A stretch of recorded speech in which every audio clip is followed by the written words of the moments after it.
Então, bom dia, pessoal que está chegando, que já chegou, né? A gente já estava aqui conversando com o Léo, que falou que é mercado financeiro ou agro. Legal, Léo. Com o tempo você certamente descobrirá qual é o caminho. Não só você, como todos vocês, né? Mas bom dia. Sejam bem-vindos. A gente hoje começa, né, a nossa manhã de terça-feira. Esse é o primeiro evento de vocês hoje, com a aula magna. Né, estão acontecendo simultaneamente 4 aulas magnas, né? Aqui a nossa de economia, a de administração, a de direito e a das engenharias. E a gente tem assim um prazer, literalmente é um prazer receber aqui para falar com vocês 2 ex-alunos que a gente tem muito carinho mesmo. E eu não falo só por mim, mas falo por todos os professores que ficaram sabendo que a gente teria eles na aula magna, que é a Betina Roxo e o Otávio Portolano. Eles vão falar um pouquinho quem são, de onde vieram, né, quando se formaram, e a gente vai falar um pouco, né, do onde é que a gente vai usar, onde é que economistas utilizam, né, o seu conhecimento, onde a gente vai ver economia aí dia após dia, não só durante a formação de vocês, mas depois que vocês se formarem. Então eu vou passar a palavra para vocês, já deixando registrado aqui, porque tudo aquilo que a gente estava falando antes, né, a gente vai repetir, mas deixando registrado minha gratidão por vocês estarem aqui, meu prazer, a minha alegria de receber vocês, pelo tanto, né, de que eu já conheço vocês, né, o Otávio foi meu aluno na Ampec, né, Otávio, a Betina acho que não Isso. foi minha aluna, ou se foi como monitor em algum momento, Eu acho que não. né, mas é um prazer receber vocês, então muito obrigada, né? Vocês voltarão no presencial, né? A gente vai fazer isso quando a gente puder ter presencialmente novamente. Faço questão de vocês com a gente. Mas vou passar a palavra para vocês, pedir para que vocês se apresentem para o pessoal, né? E aí a gente começa com a nossa aula magna. Então vamos lá. Obrigada, Ju. Obrigada a todo mundo que está aqui. Bom, a gente já deixou gravado que essa nossa aula, a condição é que a gente volte presencialmente depois, mas espero que vocês gostem muito do que a gente tem para falar aqui.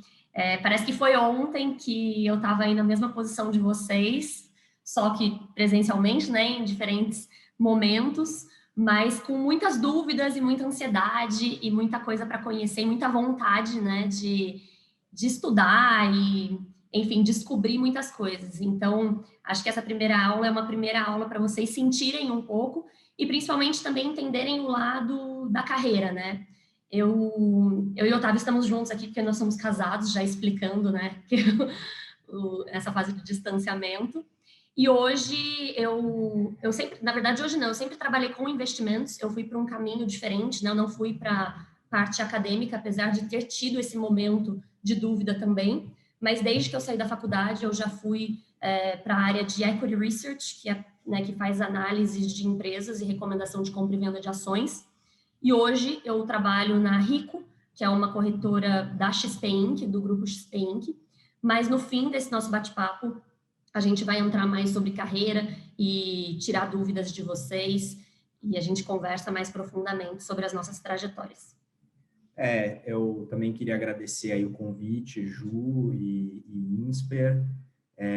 Eu acho que uma coisa que eu sempre gostei muito da faculdade, do Insper em particular, é esse sentimento de comunidade, né, que existe entre os alunos. Então, eu até lembro que teve alguma vez que eu fui falar alguma coisa, acho que era para a gente que estava visitando, para ver se ia fazer Insper ou não, e eu sempre conto essa história, assim, que quando tem semana de prova no Insper, você entra na biblioteca e tá aquele clima, assim, de terror e pânico, né? Todo mundo estudando e tal, mas, ao mesmo tempo, as pessoas estão meio juntas ali por uma causa comum, né? Todo mundo querendo aprender e tirar a nota que precisa, enfim.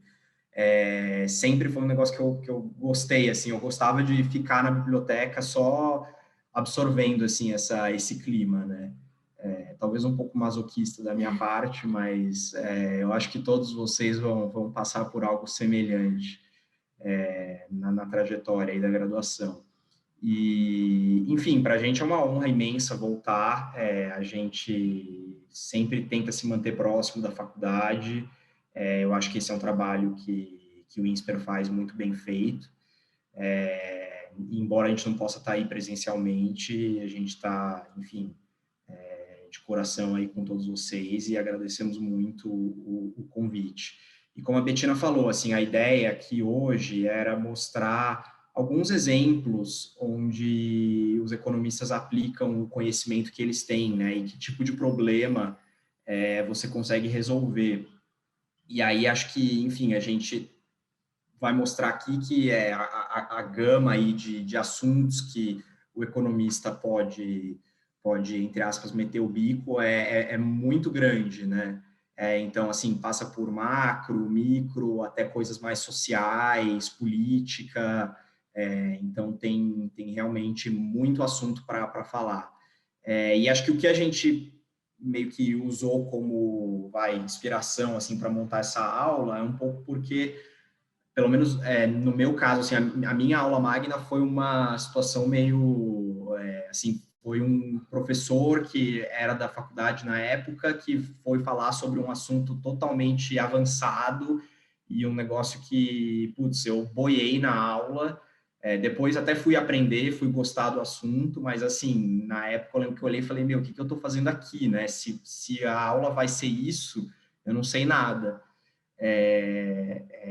Mas, enfim, eu acho que daí a nossa ideia era tentar fazer uma coisa um pouco mais motivacional mesmo e mostrar aonde vocês podem aplicar o conhecimento que vocês vão adquirir aí ao longo desses 4 anos, né? Espero que sejam 4 anos.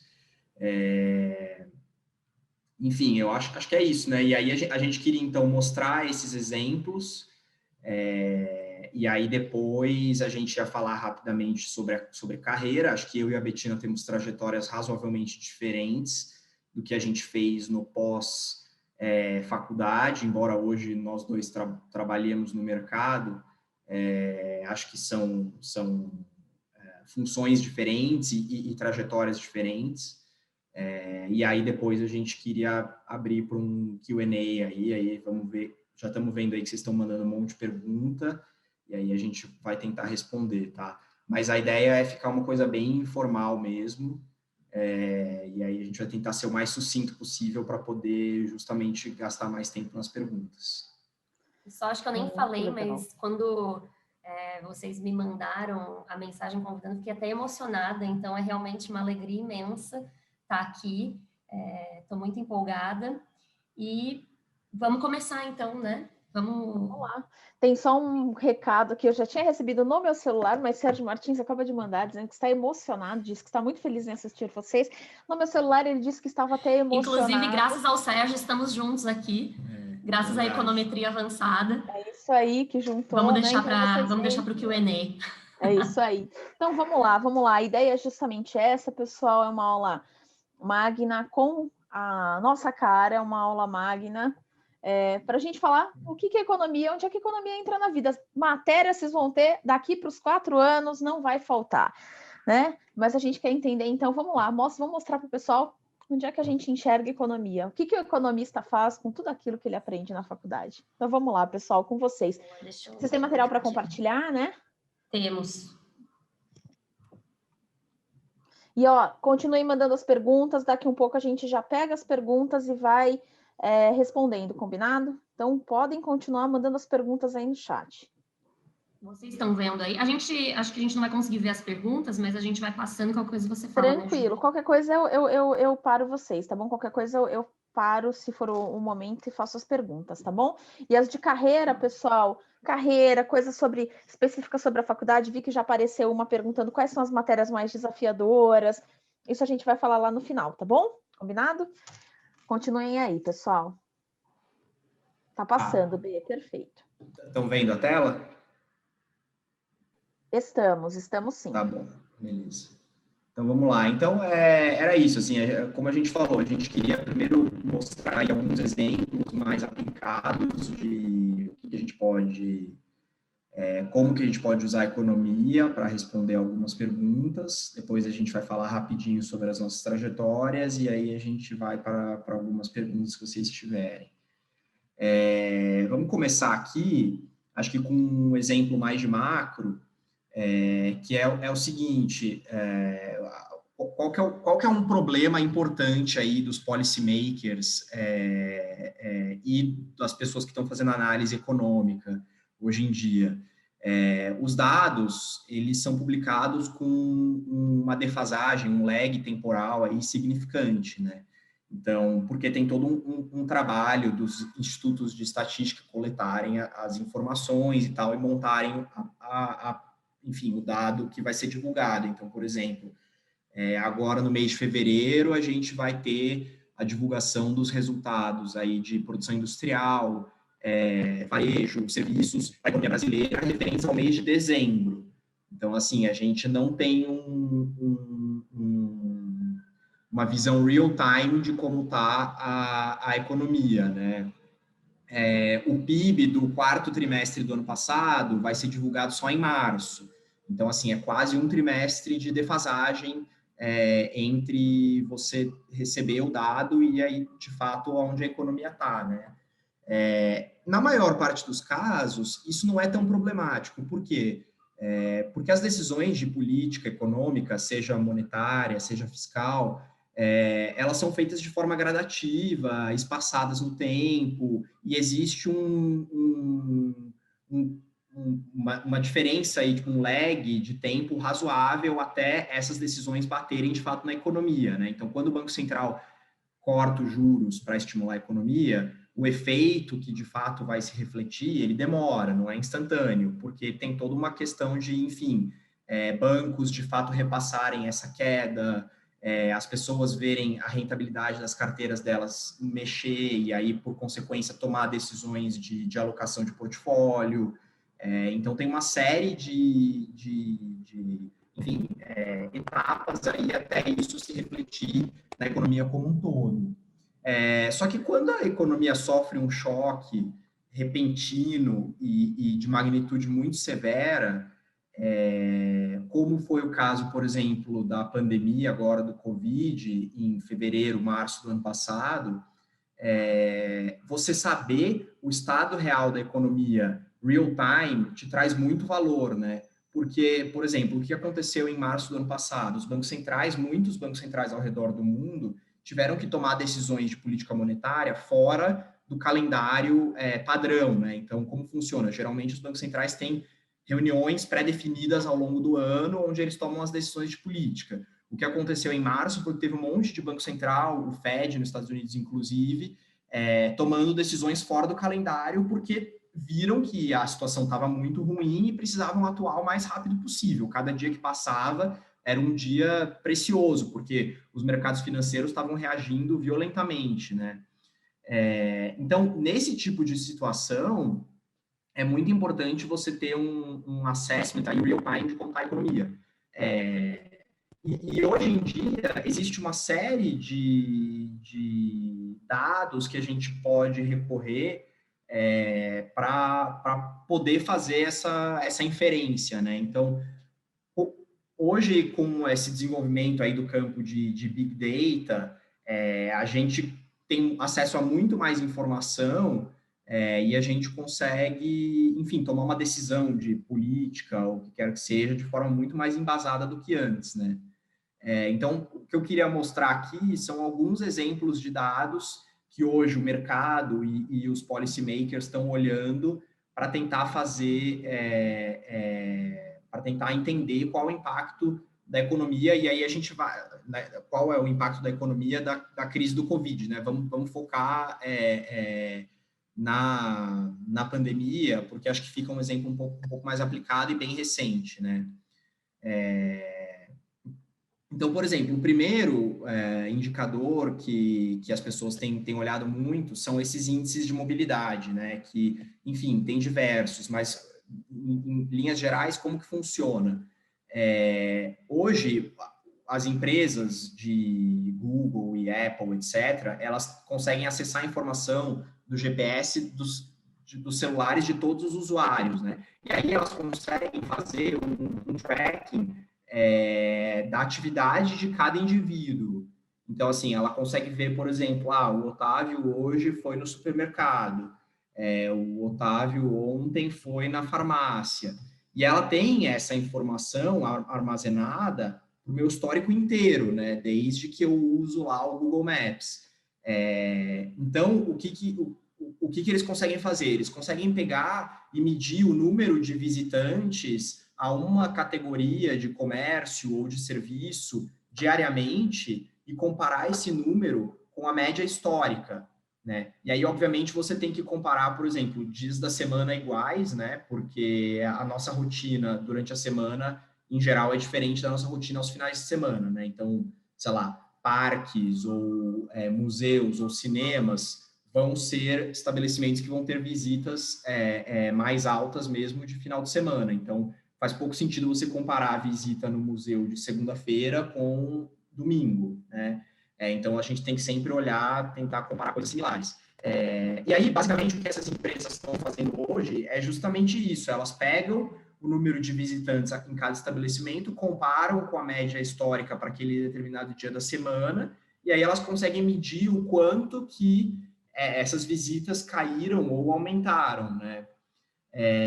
E conforme os governos lá ano passado foram colocando restrições à mobilidade, então a gente teve diversos tipos de lockdown aí, desde os mais severos até os menos, esse tipo de indicador conseguiu mostrar esse efeito de forma rápida e permitiu que tanto o mercado quanto os bancos centrais ao redor do mundo e os governos tivessem uma noção se o lockdown estava de fato impactando a atividade econômica, né?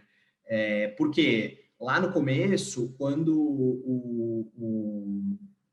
o Covid começou lá na China, né, em janeiro de 2020, o mercado, primeiro, o entendimento era que, não, isso daí vai ser parecido com um feriado prolongado, então o impacto não vai ser tão grande. Só que aí, conforme as pessoas foram olhando esses dados de mobilidade, foram entendendo que, na verdade, não é um final de semana qualquer, né? Porque no final de semana as pessoas saem, elas vão fazer outras coisas.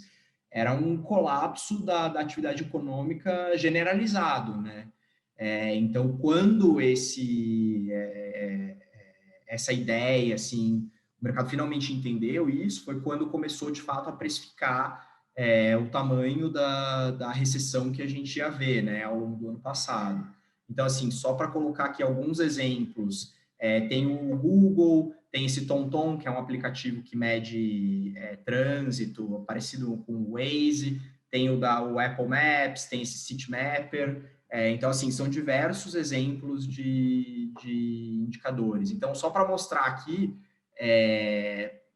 interessante, aqui, esse é o Google para os Estados Unidos, né?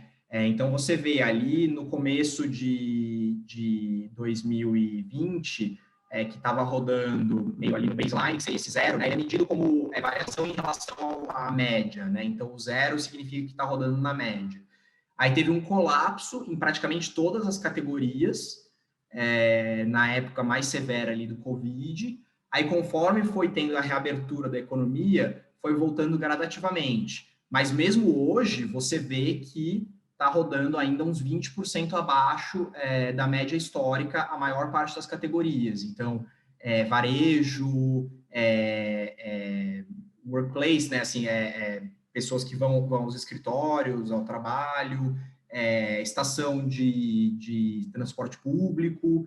E é interessante que você consegue ver alguma variabilidade entre as categorias, né? Então, por exemplo, parques, quando começou a ter o verão e eles começaram a flexibilizar um pouco as restrições, parques começou a ter muito mais visita do que o normal, justamente porque as pessoas não conseguiam fazer mais nada, não podiam ir, por exemplo, para academia, e aí começavam a ir no parque, correr ou andar de bicicleta, se exercitar, enfim.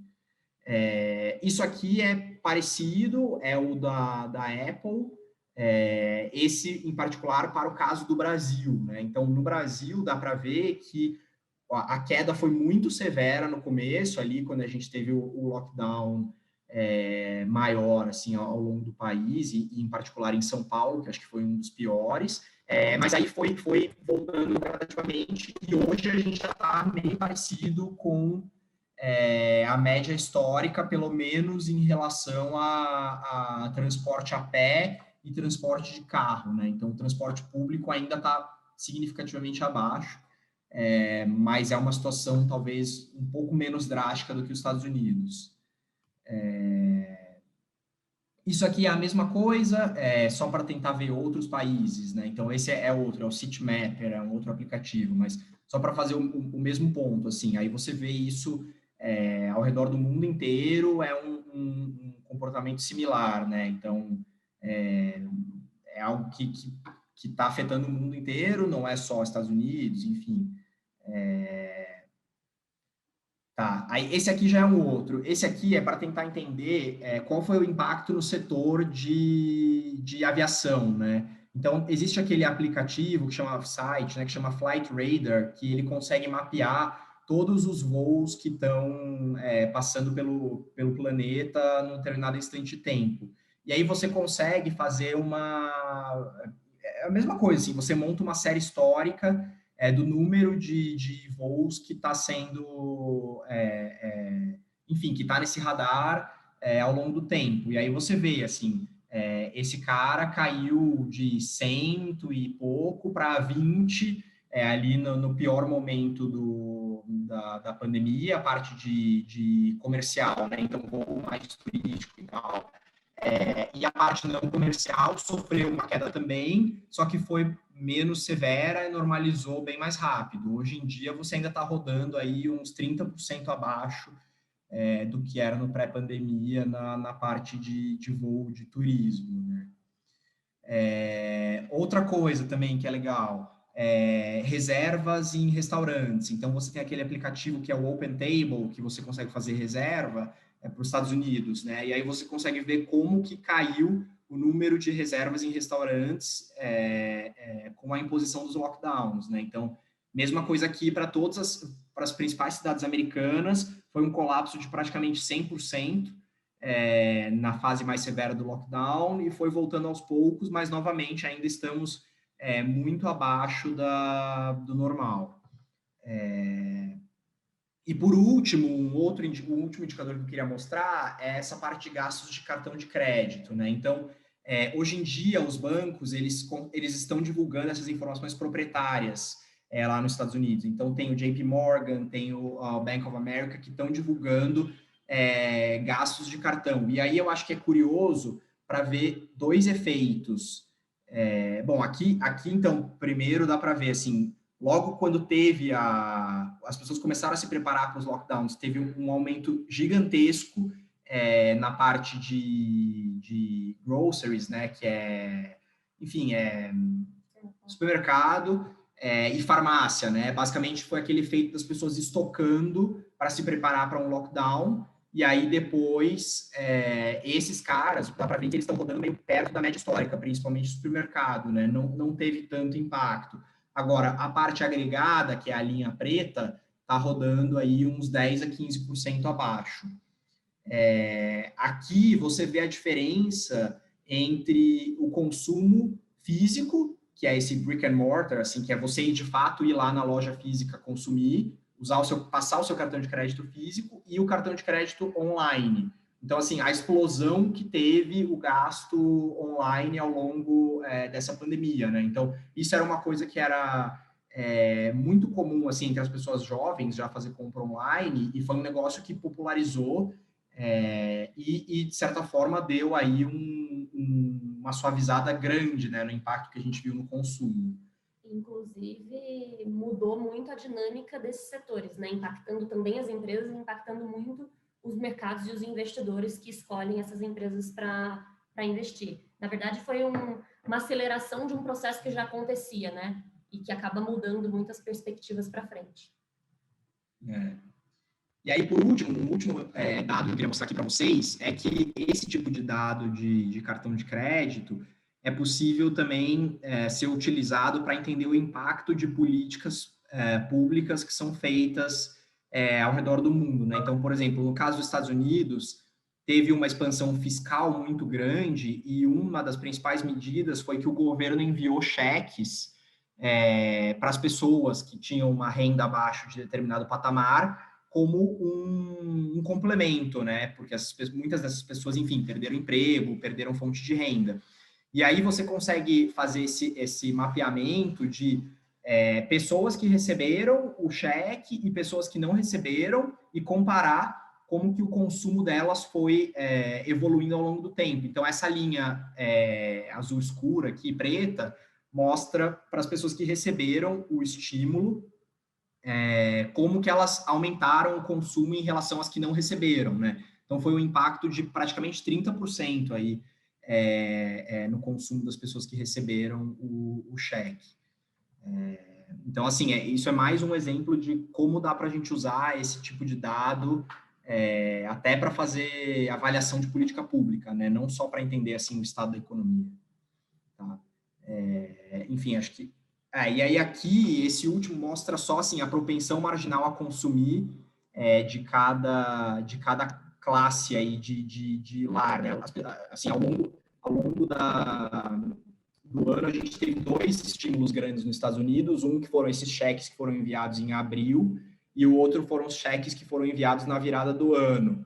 E aí, a propensão marginal a consumir, que é o quê? Quanto desse dinheiro a pessoa, de fato, consome e não poupa, como que ela mudou de um programa para o outro, né? Então, lá em abril, as pessoas usaram muito desse dinheiro para poupar. Por quê? Porque elas estavam receosas que a crise ia durar muito tempo, e aí você teve um aumento de poupança e um aumento de consumo razoavelmente pequeno. Então, assim, as pessoas consumiram, sei lá, 15% do cheque. Agora já está mais na casa de 20%. Então, as pessoas estão usando mais para consumir, porque já entendem que a pandemia está chegando ao final, as vacinas estão se concretizando, e aí não precisa desse aumento de poupança precaucionária, né? Então, novamente, assim, mais um gráfico bacana, assim, só para mostrar os efeitos dessa expansão fiscal. Bom, entrando aqui num exemplo mais micro, né? Eu vou tentar ser um pouco mais breve, porque eu falei para o Otávio que ele ia demorar muito na parte dele, e imagino que vocês estejam ansiosos, principalmente para a parte de carreira e para fazer perguntas. Mas vou contar aqui de um exemplo que eu gosto muito, que é a partir de um estudo que rendeu, inclusive, o Nobel de Economia a 3 economistas. Mas, basicamente, usando aqui como exemplo a desigualdade social, né? A desigualdade social, a gente conhece muitos papers, né, e muitos estudos que têm pensamentos muito diferentes. Então, tem uma linha de raciocínio que acredita que quanto mais gastos fizer, melhor para diminuir a desigualdade social, outros que acreditam mais no poder dos incentivos, e eu acho que esse aqui é um exemplo legal, porque imagina que você tem um dinheiro e você, né, você governa em um país ou tem um orçamento para diminuir a desigualdade social. Como você faria? Será que os auxílios que esse país ou que você já fez no passado tiveram algum resultado? Como que a gente sabe o que teria acontecido sem a ajuda? Porque é difícil saber, né? Às vezes poderia ter sido pior, poderia ter sido melhor. Esse aqui é um exemplo da África, que são os auxílios e o PIB, né? Então, é difícil mensurar porque a gente nunca vai saber, porque não tem um contrafactual, né? Só tem uma África. E nesse sentido, esses 3 economistas aqui da foto, a Esther Duflo, o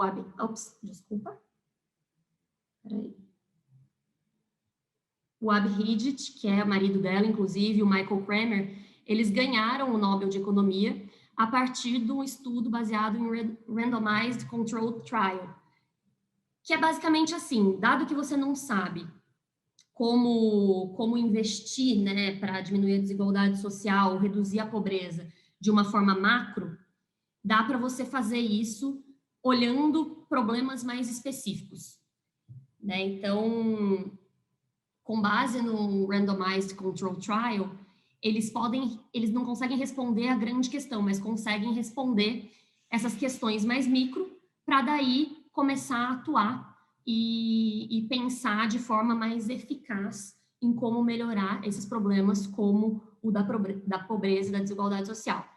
Basicamente, no século XX, esses testes controlados randômicos revolucionaram a medicina, permitindo distinguir entre as drogas que funcionam e as que não funcionam. Você separa grupos e faz os testes nesses grupos. Eles aplicaram isso à economia, para conseguir entender alguns problemas mais específicos. Acho que tem um paralelo aí agora que a gente está vendo esse desenvolvimento de vacina, né? As vacinas, elas são feitas, os testes são feitos exatamente dessa forma, né? Se quebra a população em 2 grupos, um grupo recebe o tratamento, o outro não recebe, e aí você compara os resultados. Então, isso era algo que nem a Bettina falou, assim, a medicina já fazia há muito tempo, e os economistas começaram a aplicar essas ideias tem, 20 anos, né? Que foi, basicamente, a Esther foi uma das pioneiras aí nesse campo. E é isso, né? Que a inovação social pode passar pelos mesmos testes científicos que a gente usa para encontrar melhores medicamentos e, com isso, sermos mais eficientes na elaboração de políticas, porque a gente vai saber o que funciona, o que não funciona e o porquê.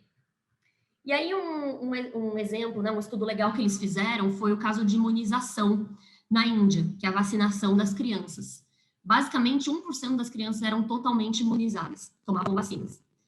E não era porque as vacinas não estavam disponíveis, elas estavam lá, de graça, tinha infraestrutura, e também não era porque os pais não ligavam, porque depois que os filhos se eles tivessem alguma coisa, alguma doença, os pais faziam de tudo para tentar resolver. Então, essa foi a grande questão, né? Qual que é o problema? Se tem os postos de saúde nos vilarejos vazios e os hospitais estão lotados, ou seja, mostra que os pais estão se importando com os filhos porque levam eles para o hospital quando tem algum problema, o que está acontecendo? E aí, parte do problema é que as pessoas não entendem completamente, já que é um país que tem muitos mitos e falsos conceitos envolvendo imunização. Se for esse caso, aí fica difícil porque tem que persuadir as pessoas, então é muito mais complicado.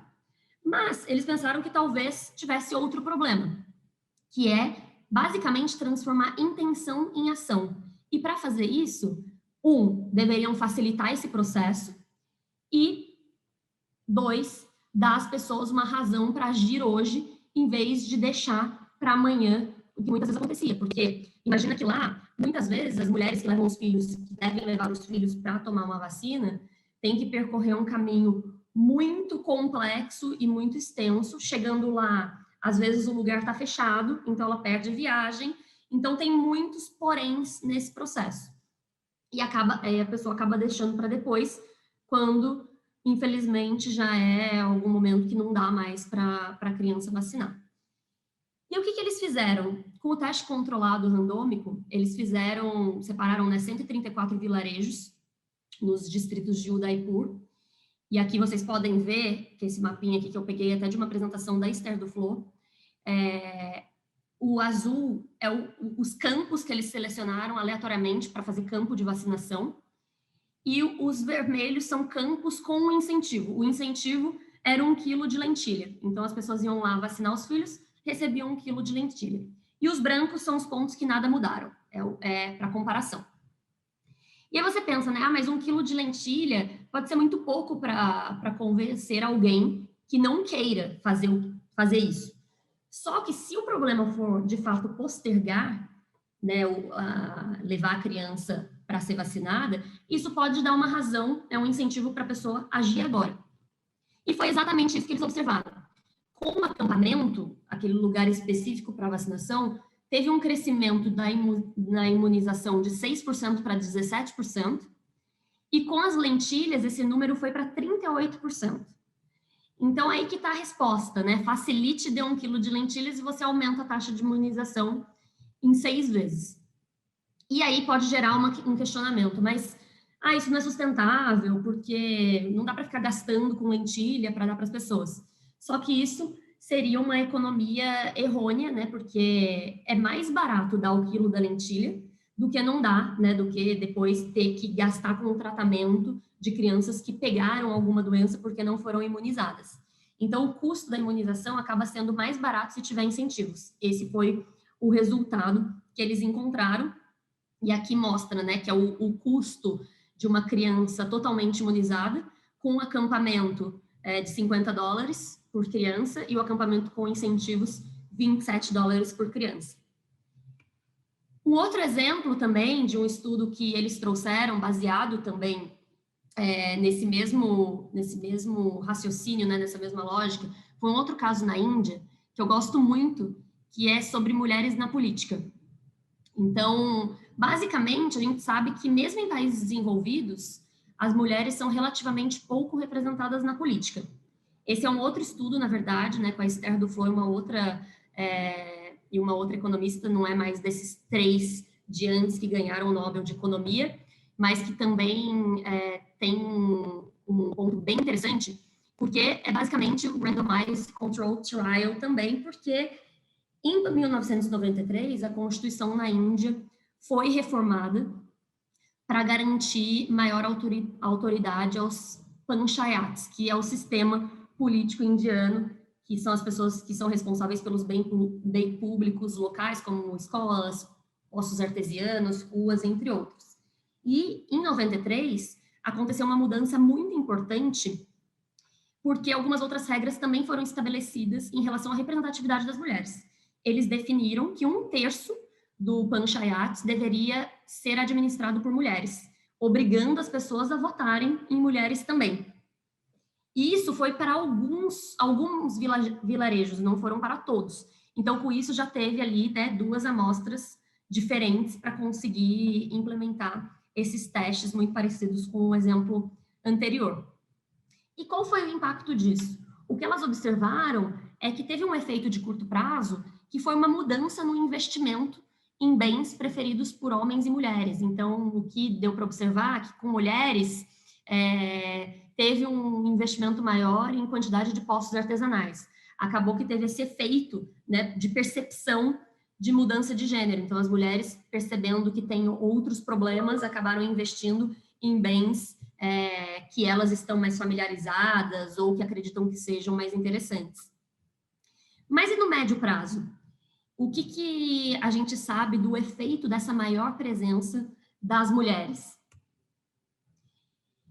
E o que realmente as pessoas pensam sobre mulheres na política, né? Isso também é muito legal, porque elas fizeram um teste que as pessoas ouviram uma gravação de um discurso que foi baseado num discurso real. Elas pegaram um discurso real de um dos legisladores, né, como inspiração, regravaram tanto na voz de uma mulher quanto na voz de um homem.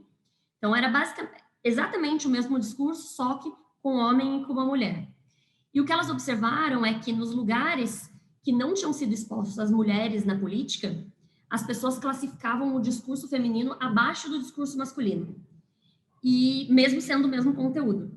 E nos lugares onde tinham as mulheres na política, né, esses lugares que tiveram essa mudança da Constituição, as pessoas acabam até preferindo o discurso feminino, mostrando o poder da representatividade. E dando continuidade, né, a esse mesmo caso, essa mesma amostra, teve uma outra pesquisa, também da Esther Duflo, mas com outras pessoas, sobre o impacto até mais de longo prazo, né? Qual que é o impacto disso tudo das mulheres na liderança da política nas novas gerações? E para responder essa pergunta, elas fizeram questionamentos sobre as aspirações, tanto dos pais quanto dos adolescentes. E o que foi observado é que para os pais de meninas, eles não queriam que as filhas estivessem na escola por muito tempo. Eles queriam que os genros escolhessem a carreira delas, que elas deveriam ficar em casa, sendo que para os pais de meninos, eles queriam que os filhos estudassem mais, tivessem uma carreira.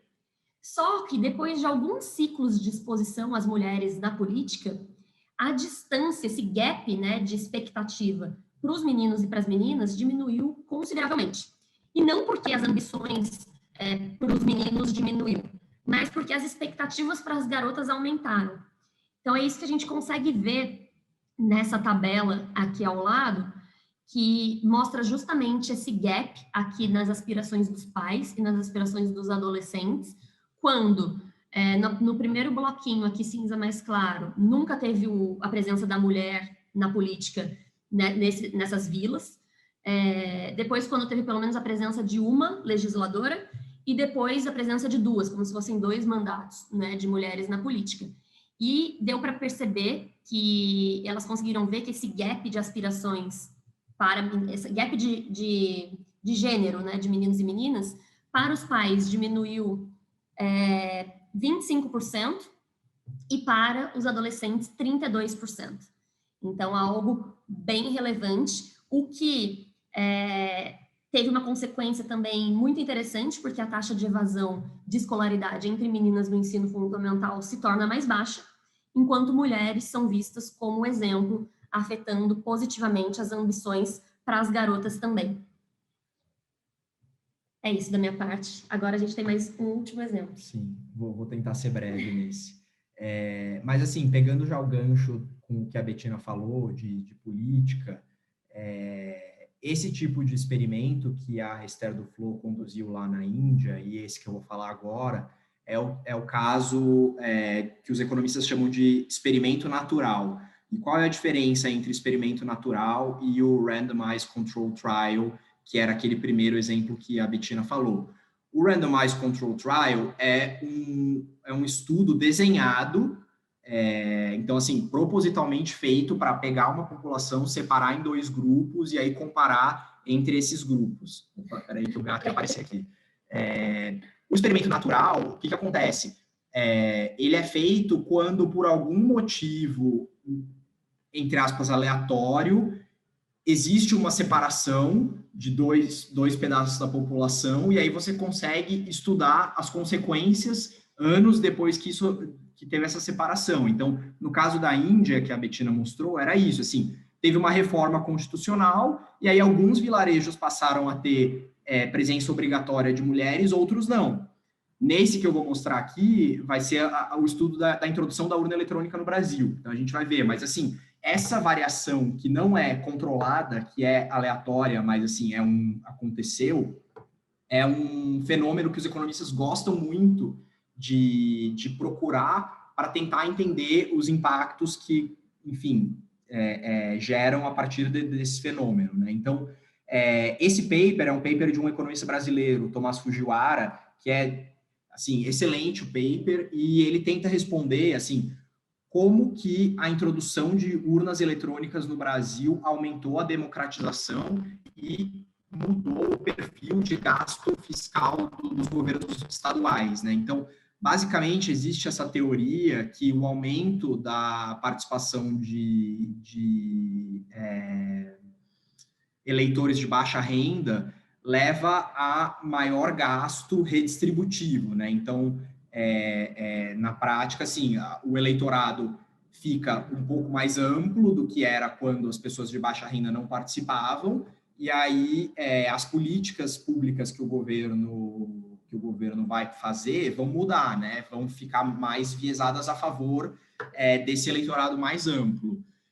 E aí ele tenta ver se a introdução de urna eletrônica corrobora isso ou não, tá? Então, o que aconteceu? Na eleição de 1998, a urna eletrônica estava começando a ser utilizada no Brasil.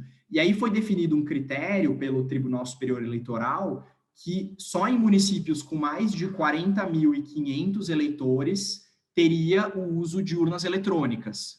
Nos anteriores, continuaria sendo urna de papel, que é essa figura aí para quem não lembra, acho que, bom, ninguém deve ter pegado, nem eu peguei urna de papel, mas assim, qual que era a dificuldade da urna de papel? Você tinha que escrever o nome do candidato que você ia votar, para deputado, por exemplo, ou você tinha que fazer um tique lá na caixinha dos deputados para presidente. E aí o que acontecia? Tinha muito voto de pessoas de baixa escolaridade que era descartado, porque as pessoas não sabiam preenchiam errado. Então, assim, a participação, a democratização, né, a participação do eleitorado nas eleições de urna de papel era muito mais restrita a grupos com escolaridade alta. Os grupos com escolaridade baixa, eles eram, entre aspas, marginalizados, né? E aí, o que ele quis entender? Ele falou, bom, será que eu consigo ver se essa introdução de urna eletrônica levou a um aumento na democratização e quais foram as consequências disso para fiscal e saúde, etc. Tá? E aí, como é que ele fez? Como teve essa regra de municípios acima de 4.500 eleitores recebem a urna e municípios abaixo não recebem, vamos separar os municípios em 2 grupos, os que receberam e os que não receberam, e vamos comparar o que aconteceu em cada um desses grupos. Óbvio que isso tudo é feito com, enfim, um rigor estatístico, porque você tem que controlar para o fato de municípios grandes naturalmente serem diferentes de municípios pequenos. Então, você consegue usar uma série de ferramentas para controlar isso e aí garantir que você está estudando só o impacto da introdução das urnas eletrônicas, né? Então, só para ter uma ideia, assim, como é que funcionava, era isso aqui, assim, olhando essa tabela só para dar um exemplo, você tinha um estado que em 94 tinha 0% de urna eletrônica, em 98 tinha, sei lá, 10%, porque 10% dos municípios estavam acima da regra, e o estado 2 tinha 60%. E aí, em 2002, todo mundo convergiu para a urna eletrônica. Então, em 98, existiu essa descontinuidade entre os estados. E aí você pode comparar o estado que tem 60% dos municípios com urna eletrônica, provavelmente vai sentir mais impacto de democratização, se é que existe, do que o estado que tinha 10%, certo? Então, é esse tipo de variabilidade que o Fujiwara vai tentar explorar, né? E aqui, só para ter uma ideia de como é que era o mapa do Brasil, assim, em termos de uso de urna eletrônica. Então, era muito concentrado, por exemplo, no Sudeste, pouco concentrado no Norte e Nordeste. Aí, obviamente, ele consegue colocar algumas variáveis para controlar esses efeitos, porque os estados do Norte e do Nordeste têm diferenças mesmo com os estados do Sul e do Sudeste que não tem nada a ver com urna eletrônica, né? Então, tem que fazer esse tipo de controle. Então, vamos para os resultados. Que esse gráfico está mostrando aqui? Esse gráfico está mostrando o percentual dos votos válidos para as 3 eleições, 94, 98 e 2002, e o eixo X mostra o número de eleitores, né? Então, a linha aqui, a linha vertical aqui, vermelha, é a quebra dos 4.500, que era a regra do TSE para receber ou não urna eletrônica. Então, vamos olhar para a eleição de 98, que é a linha, essa parte azul aqui. Os municípios que não tinham urna eletrônica, que só tinham urna de papel, o percentual de votos válidos sobre o total era algo como 75%, tá? E para os estados que receberam a urna eletrônica, na mesma eleição, o percentual de votos válidos sobre o total era de 90%. Então, teve um aumento na participação de eleitores gigantesca, de 15 pontos, né? E, assim, simplesmente pela introdução de urna eletrônica, porque você não tinha mais voto anulado, porque o cara escreveu o nome do deputado errado, ou ele marcou mais de uma opção para presidente, esse tipo de coisa. Então, aqui já dá para ver, assim, um resultado grande, bem evidente, que teve, de fato, essa democratização do voto, né, com a introdução da urna eletrônica. Muito mais gente começou a participar do processo eleitoral. E dá para ver que esse resultado, assim, aí ele quebra entre... Vamos olhar para municípios que o nível de alfabetização, o grau de alfabetização é abaixo da mediana do Brasil, e municípios que o grau de alfabetização é acima da mediana. Então, dá para ver, e aí aqui tá essas duas caixinhas vermelhas, assim, nos municípios que a alfabetização era mais baixa, o impacto foi maior do que nos municípios que a alfabetização era mais alta. Então, de fato, parece ser uma evidência que eram votos de pessoas com escolaridade baixa que estavam sendo descartados, né? E agora eles passaram a ser incluídos porque a urna eletrônica é muito mais fácil de manusear. O segundo resultado, depois ele vai vamos olhar para o orçamento e para os gastos fiscais desses estados ao longo do ciclo eleitoral inteiro. Então, ele vai pegar aí meio que a média dos gastos de 98 até 2002, até a eleição seguinte. E aí ele mostra que a utilização de urna eletrônica leva a um aumento de 3,5 pontos percentuais na proporção de gastos com saúde pública sobre os gastos totais. Então, assim, é um aumento de 35% nos gastos com saúde pública só entre aspas, né, decorrente dessa democratização, né, da introdução de urna eletrônica, e aí você tem um maior acesso do eleitorado de baixa escolaridade e, por consequência, você leva a um aumento nos gastos com saúde pública. Isso tem implicações gigantescas para bem-estar e para, enfim, índice de desenvolvimento, etc. E ele tenta olhar isso em algumas outras estatísticas de saúde. Então, por exemplo, ele mostra aqui que a utilização de urna eletrônica levou a um aumento de 7 pontos percentuais na proporção de mães com baixa escolaridade que fizeram mais do que 7 consultas pré-natal. Então, assim, você teve um aumento de quase 20% nas consultas pré-natal em municípios que tiveram, estados, né, que tiveram a introdução de urna eletrônica. Então, foi uma redução de 1/3 no gap de pré-natal entre mães com escolaridade baixa e mães com escolaridade alta. Isso aí é um efeito gigantesco para a saúde pública, porque você, enfim, mais consulta pré-natal, os filhos vão nascer mais saudáveis, a mãe vai ter mais informação sobre como cuidar e tal, e isso tudo por conta da introdução de urna eletrônica, né? Então, assim, é um impacto social gigantesco. E aí, um último resultado que ele mostra, também baseado nessa questão de saúde pública e nascimento, é isso, assim, você teve uma redução de 7% na incidência de nascimentos com peso baixo, né? Então, são crianças que nascem com menos de 2,5 kg. E aí, novamente, foi uma redução de 1/3 no gap entre as mães com alta e baixa escolaridade, e, novamente, tudo isso devido à introdução de urna eletrônica. Então, assim, isso é só para ele tentando fazer o ponto que a introdução da urna eletrônica, além de levar a uma democratização, né, que foi aquele primeiro gráfico que a gente viu, assim, aumentou em 15 pontos percentuais a participação dos votos válidos, você tem repercussões para a saúde pública positivas, gigantescas, né? Então, assim, esse estudo, e tudo, assim, muito... Ele conseguiu fazer dessa forma muito bem controlada, porque quando você vai responder assim, falar, qual é o impacto de introdução de urna eletrônica na saúde pública? Como é que você vai fazer isso? É dificílimo. O que ele conseguiu ter a sacada foi justamente pegar essa questão dos estados, dos municípios que receberam as urnas contra os municípios que não receberam, e vamos comparar isso ao longo do tempo, como que esses municípios foram evoluindo, né? Então, esse tipo de pergunta assim, uma coisa muito, muito legal, assim, de ver economistas conseguindo responder isso com base em experimentos naturais, né, que é o que a gente fala. Então, assim, só para colocar mais alguns outros exemplos que a gente não trouxe aqui, porque senão não ia dar tempo, e a Betina já está me chutando aqui que eu estou falando muito, assim, alguns outros estudos que tentaram abordar um monte de pergunta que a gente vai conseguir responder aí ao longo da nossa formação de economista. Então, como é que você identifica o impacto de aumento do salário mínimo no emprego? Será que é verdade que aumentar o salário mínimo leva à redução do emprego, como a gente vai aprender aí na teoria mais clássica de macro?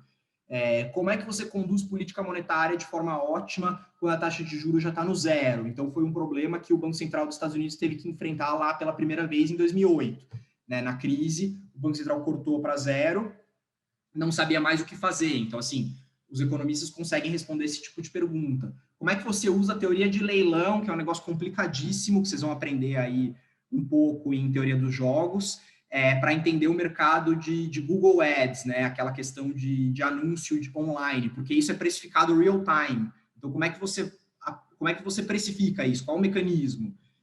Como que a assimetria de informação e heterogeneidade de produto, aí algumas palavras meio difíceis, mas como é que isso leva ao desaparecimento de mercados? Então, assim, tem esse paper aí do Akerlof lá, que vocês vão aprender em Micro 2, que mostra, assim, como que a assimetria de informação pode fazer com que a qualidade dos produtos que são vendidos no mercado diminua muito, né? Então, esse tipo de pergunta, assim, tanto no âmbito macro quanto no âmbito micro, tudo isso a gente vai poder responder, né, com o ferramental que a gente vai aprender ao longo da graduação. Enfim, aqui só meio piadinha, mas acho que, no fim, assim, a gente queria mostrar esses exemplos mais para motivar vocês. E aí a gente agora, acho que talvez falar um pouco aí das nossas trajetórias e abrir para perguntas. Antes da gente falar das trajetórias, posso puxar só umas perguntas, pessoal, que surgiram das apresentações? Aí a gente vai falar um pouquinho da trajetória de vocês. Deixa eu só aproveitar para falar que hoje a gente tem muitos desses exemplos. Às vezes os papers são mais difíceis de ler, né? Mas a gente tem muitas entrevistas com os próprios economistas no YouTube. A gente tem lives, né? Eu mesma fiz uma live ano passado com a Esther do Flow e ela explicou de um jeito super gostoso do estudo dela. Então, eu acho que é legal para vocês que estão começando já irem se familiarizando com tudo isso, porque isso também ajuda a entender como que as matérias se complementam. né? Porque eu acho que essa é uma dúvida também, principalmente no começo da faculdade. Ah, mas o que essa matéria tem a ver com a outra? Quando que eu vou usar isso? E no fim, tudo isso que a gente está falando é uma combinação de todas essas matérias juntas, né? É isso aí, pior que é verdade, né? A gente tá falando, a gente ontem falou bastante com eles sobre esse negócio de micro, macro, né? E que na verdade a gente está falando de teoria econômica e as coisas vão formando um grande quebra-cabeças, e é isso que a gente quer, né? É uma formação cada vez mais sólida, e uma formação cada vez mais completa, né?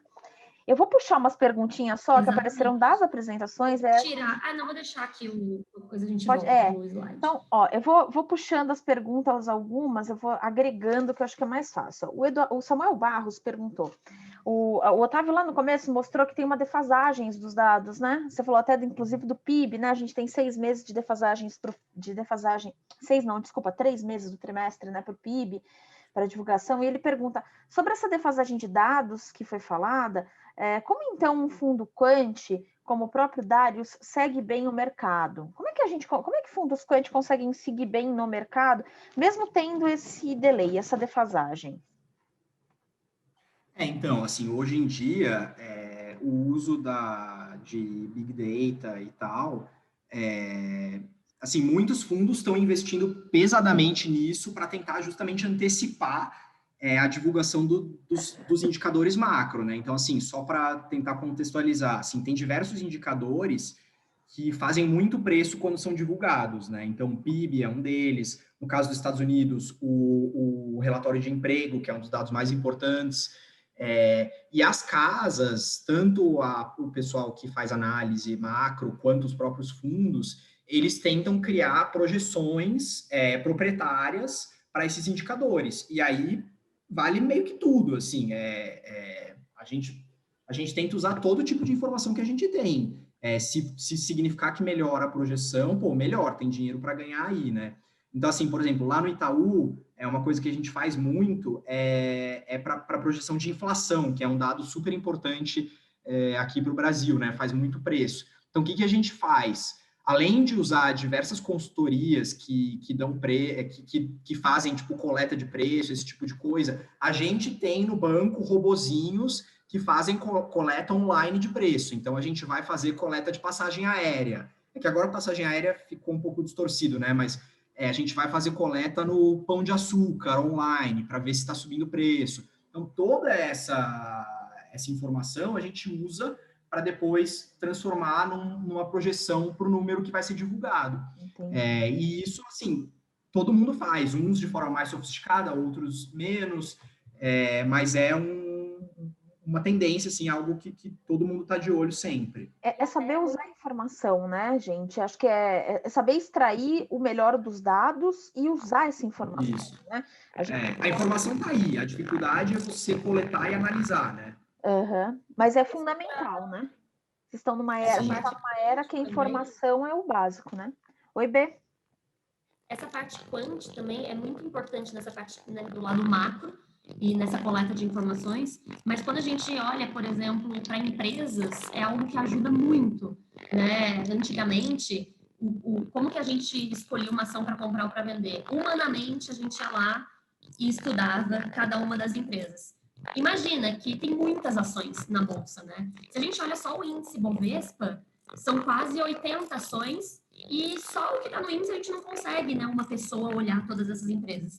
E a análise quant consegue fazer basicamente um raio-x da bolsa e já trazer um filtro do que a gente acha interessante, né? Até na Rico a gente tem umas seleções baseadas em análise quantitativa que a gente faz esses filtros com coisas que a gente acha interessante. Então tem uma seleção que é baseada no que os analistas mais gostam. Então vem um ranking das empresas que os gestores estão mais posicionados. Tem uma outra também mais quali, que baseada em lucro de empresa, crescimento, enfim. Então acaba ajudando muito, né?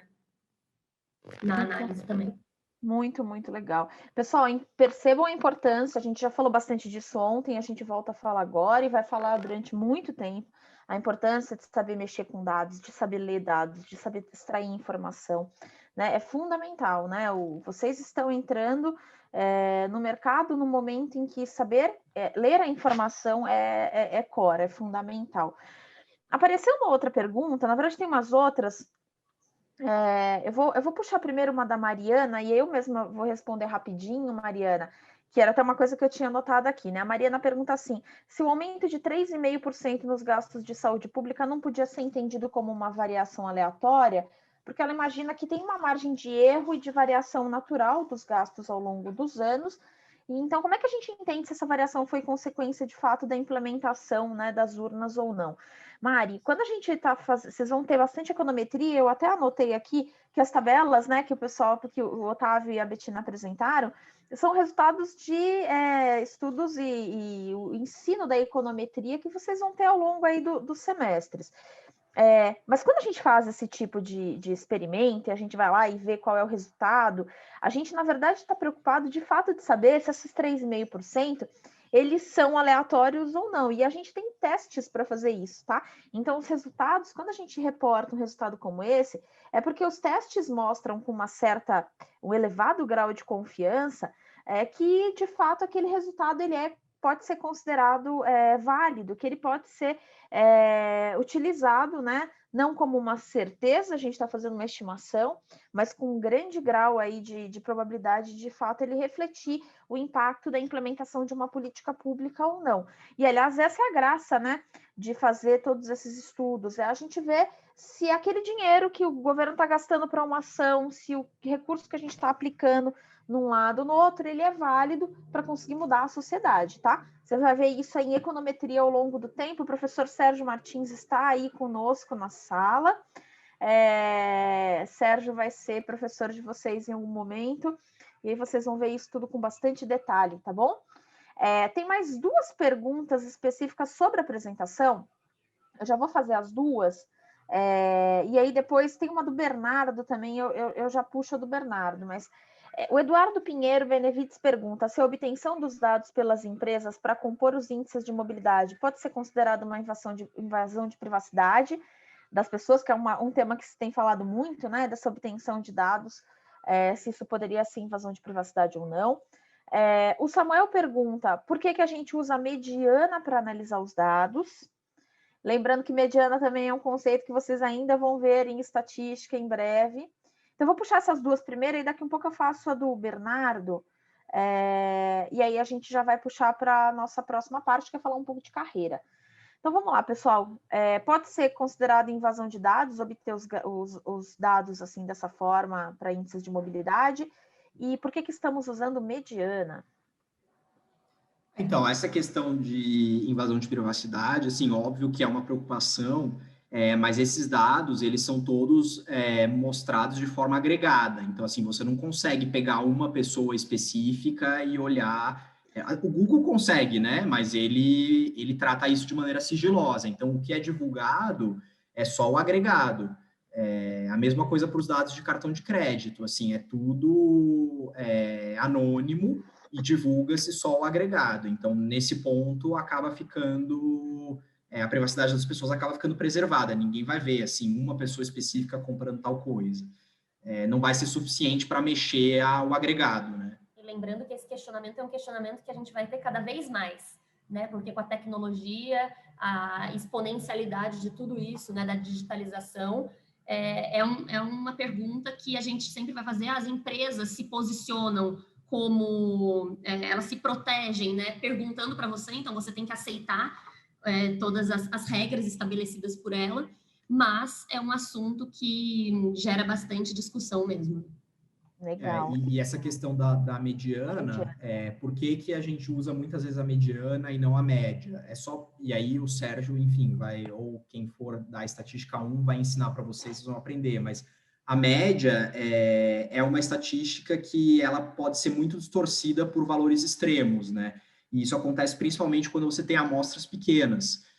Então, assim, quando você está olhando um grupo pequeno de pessoas e alguma pessoa tem um valor extremo, pega, por exemplo, o caso dos gastos de cartão de crédito. Supõe que você está olhando um grupo de 5 pessoas, todo mundo gasta ali R$500 e uma pessoa gastou 1 milhão, porque comprou, sei lá o quê, um carro.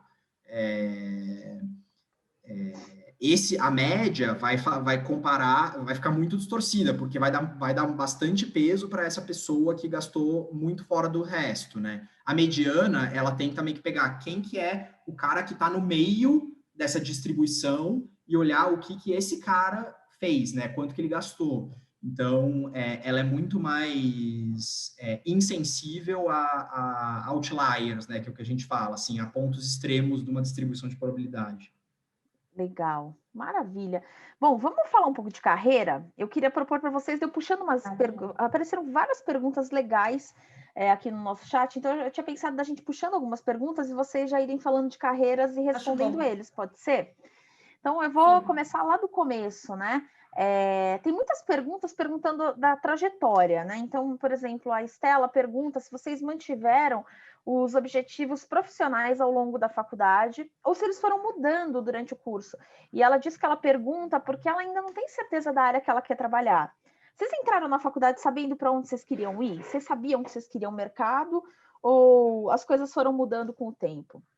A gente nem sabia o que dava para fazer depois. Né? Não, para começar, gente, eu entrei em administração, né? Então, detalhe, eu passei a vida inteira achando que eu faria engenharia civil. Depois mudei, porque aquele momento que a gente muda muito antes da faculdade, né? Eu entrei em administração e percebi na faculdade que eu gostava das matérias de economia. Então, mudei para economia no terceiro semestre e durante a graduação que eu fui entendendo. Eu acho que isso também é um lado muito legal do INSPER, que a gente consegue ter essa visão de muitos caminhos que a gente pode traçar, né? E pode acompanhar e do lado da economia, né? O Otávio, inclusive, fez um caminho muito mais acadêmico no começo. Eu não, eu já fui direto para o mercado financeiro, né? Que o INSPER também abre muitas portas para esse mercado. E entrei no mercado financeiro meio sem saber também o que eu queria. Eu fui para o research porque me falaram que era uma área que você estudava muito sobre as empresas e sobre setores. Isso me atraiu. Acabei entrando no research. Fui estagiária no HSBC 1 ano, depois fui como analista para o Bank of America Merrill Lynch.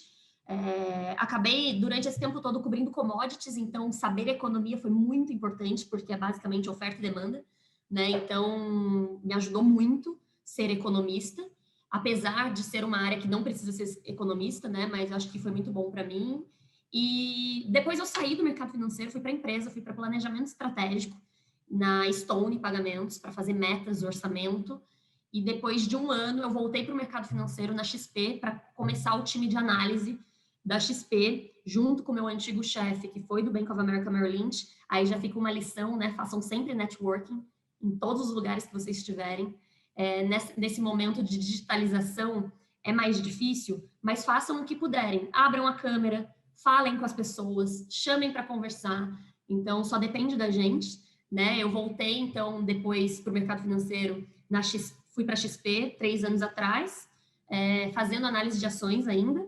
E ano passado, em agosto, eu fui para a Rico, que é uma empresa do grupo XP Inc., que tem um jeito mais diferente, né? Porque é um jeito mais descomplicado, mais divertido e mais moderno e digital.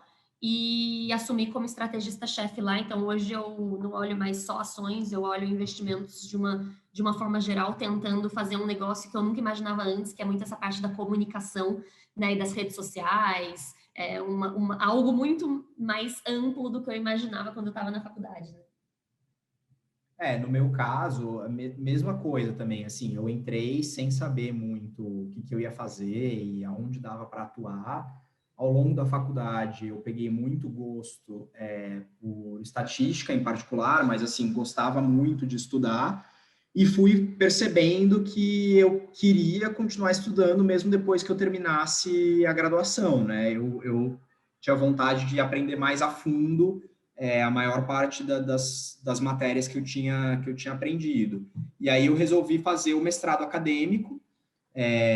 Para fazer o mestrado acadêmico no Brasil, você precisa passar por uma outra prova, que é meio similar ao vestibular. A Ju um dia vai explicar tudo para vocês disso. E aí o INSPER até oferece como optativa um cursinho preparatório para isso. Então, eu fiz o cursinho, fiz esse vestibular, entre aspas, e aí fui fazer meu mestrado. Fiz o mestrado na PUC-Rio, E aí lá é um pouco diferente da graduação, porque ele é muito focado em pesquisa também, né? Na graduação, a parte de pesquisa, vocês vão fazer a monografia, vocês podem eventualmente fazer assistência de pesquisa com algum professor, eu fiz, inclusive, com um professor aí, mas o mestrado é onde você realmente aprende a pesquisar mesmo, né? E aí eu fiz Por esse isso que o Otávio trouxe tanta tabela e tanta coisa.